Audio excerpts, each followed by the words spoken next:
کیا آپ جانتے ہیں کہ پنجابی زبان کا ایک ایسا لفظ ہے جو گزشتہ کچھ سالوں سے انگریزی زبان کا حصہ بن چکا ہے اور وہ Oxford advanced English learners dictionary میں مستقل طور پر شامل کر لیا گیا ہے؟ وہ لفظ کیا ہے یہ میں آپ کو آخر پہ بتاؤں گا۔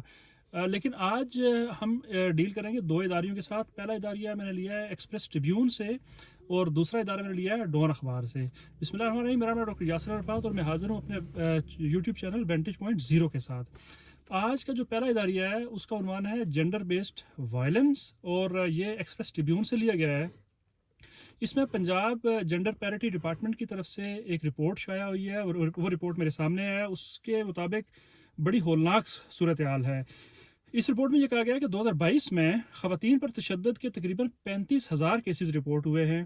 سب سے زیادہ اغوا کے مقدمات ہیں، پھر 1026 خواتین ان میں قتل ہوئی ہیں، 395 خواتین گھریلو تشدد کے نتیجے میں ہلاک ہوئی ہیں، 176 خواتین غیرت کے نام پر اور 453 خواتین جو ہیں وہ باقی وجوہات کی بنیاد پر ہلاک ہوئی ہیں۔ ان کی وجوہات کیا ہیں؟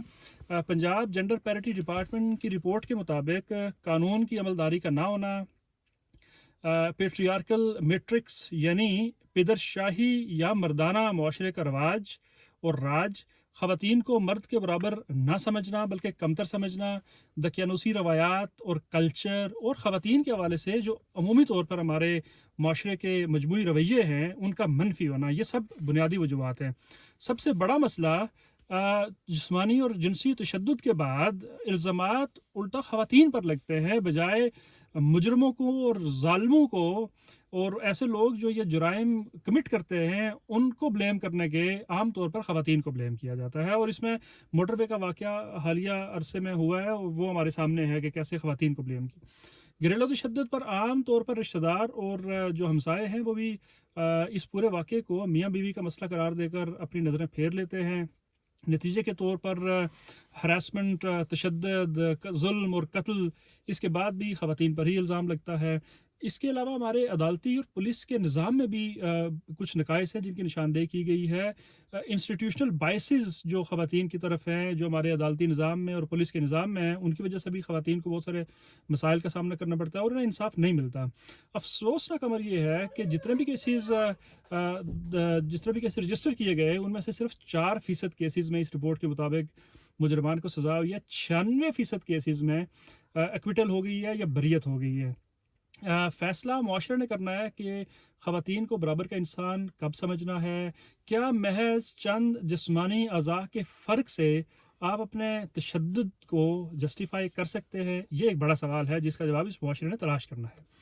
دوسرا جو اداریہ ہے وہ سیاسی انجینئرنگ سے متعلق ہے اور یہ ڈون اخبار سے لیا گیا ہے۔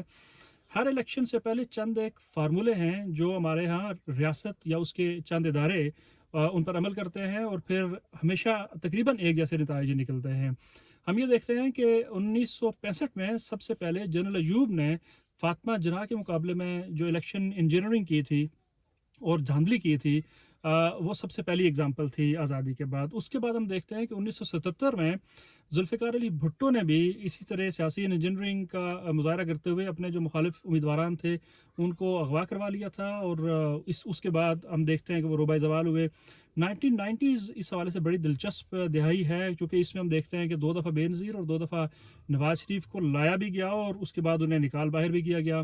1997 میں تو حد ہی ہو گئی جب نواز شریف 2/3 اکثریت لے کے آئے، لیکن وہ 2/3 اکثریت ان کے کسی کام نہ آئی، حالانکہ ان کے مقابلے میں پیپلز پارٹی کی صرف 18 سیٹیں رہ گئی تھیں اور وہ ایک ٹائنی جو اپوزیشن جسے کہتے ہیں وہ تھی، لیکن اس کے باوجود بھی 1999 میں جنرل مشرف نے کو کر کے اس حکومت کو ختم کر دیا، اور اس کے بعد کی جو تاریخ ہے وہ ہم بڑے اچھے طریقے سے جانتے ہیں۔ الیکشنز مینیج کیسے کیے جاتے ہیں؟ الیکشن مینیج کرنے کے 4-5 طریقے ہیں۔ سب سے پہلے یہ کیا جاتا ہے کہ علاقائی حد بندیوں میں رد و بدل کر کے کچھ مخصوص امیدواران کو فائدہ نقصان پہنچایا جاتا ہے۔ اس کے بعد ریاستی وسائل کا کسی ایک پارٹی کے حق میں اور کسی باقی پارٹیوں کے خلاف استعمال۔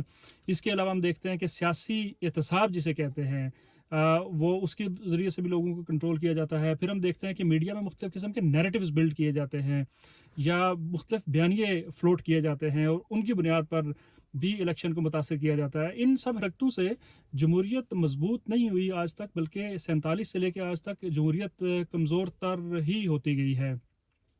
اس دفعہ یہ سب کچھ پی ٹی آئی کے خلاف استعمال ہو رہا ہے.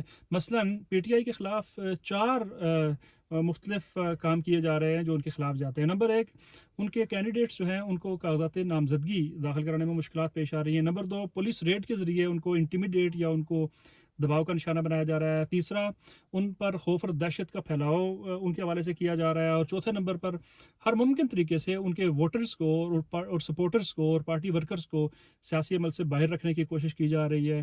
اچھا، اس سارے عمل کا نتیجہ کیا ہوتا ہے؟ سیاسی طور پر جب بھی آپ اس طرح کی مینجمنٹ کرتے ہیں تو اس کے نتیجے میں آزاد امیدواران اسمبلی میں پہنچ جاتے ہیں، وہ الیکشن لڑ کے آ جاتے ہیں، اور اس کے بعد ان کے لیے بڑا آسان ہوتا ہے کہ اپنی جو وفاداریاں ہیں وہ اس پارٹی کو فروخت کر دیں جو اس وقت حکومت بنا رہی ہوتی ہے. تو اس سے بھی ظاہر ہے کہ جمہوریت مزید کمزور ہوتی ہے. مزید برآں ہم یہ دیکھتے ہیں کہ ایسے انتخابات کے نتیجے میں جو بھی حکومت آتی ہے اس کے پاس کوئی قانونی اور آئینی اس کے پاس مینڈیٹ نہیں ہوتا، بلکہ لوگ اس کے مخالف ہی ہوتے ہیں. اور ہوتا کیا ہے کہ اس کی کوئی آئینی اور قانونی حیثیت نہ ہونے کی وجہ سے، لیجیٹیمیسی نہ ہونے کی وجہ سے، اخلاقی طور پر اس کے پاس کوئی جواز بھی نہیں ہوتا کہ وہ مختلف ریفارمز کر سکے جن کی اس ملک کو بہرحال اشد ضرورت ہے. اس وقت عالم یہ ہے کہ پولیٹیکل انجینئرنگ اپنے عروج پہ ہے. ذمہ دار اداروں کو، ریاست کو چاہیے کہ اپنے قلیل المدتی جو ان کے مفادات ہیں ان پر پاکستان کے طویل المدتی جو مفادات ہیں ان کو ترجیح دیں، اور جو عوام نے فیصلہ کرنا ہے اس کو مانیں. اور ایک ہی حل ہے کہ صاف، شفاف اور غیر جانبدارانہ الیکشنز ہونے چاہیے، اور جو بھی گورنمنٹ بنائے اس کو بھرپور طریقے سے سپورٹ کرنا چاہیے تاکہ وہ مچ ڈیڈڈ ریفارمز کو انیشیٹ کر سکیں. اس سارے عمل میں ایک جو آخری بات ہے وہ یہ ہے کہ جو ورڈ میں نے آپ کو بتایا تھا انگریزی زبان میں جو شامل ہوا پنجابی زبان سے، وہ لفظ ہے جگاڑ. جگاڑ کو انگریزی میں سپیل کیا جاتا ہے JUGGARD سے، اور اس کا مطلب وہی ہے جو ہم عام زبان میں سمجھتے ہیں، جگاڑ لگانا، جگاڑ کا نتیجہ. تو جگاڑ جو ہے اس کا مطلب یہی ہے کہ آپ کم سے کم وسائل میں زیادہ سے زیادہ کم سے کم ریسورسز میں اور وسائل میں زیادہ سے زیادہ نتائج حاصل کرنا. تو پاکستانی جو سسٹم ہے، پولیٹیکل سسٹم، اس میں بھی جگاڑ کے بجائے اب جینون ڈیموکریٹک فورسز کو سامنے آنے کا موقع دینا چاہیے.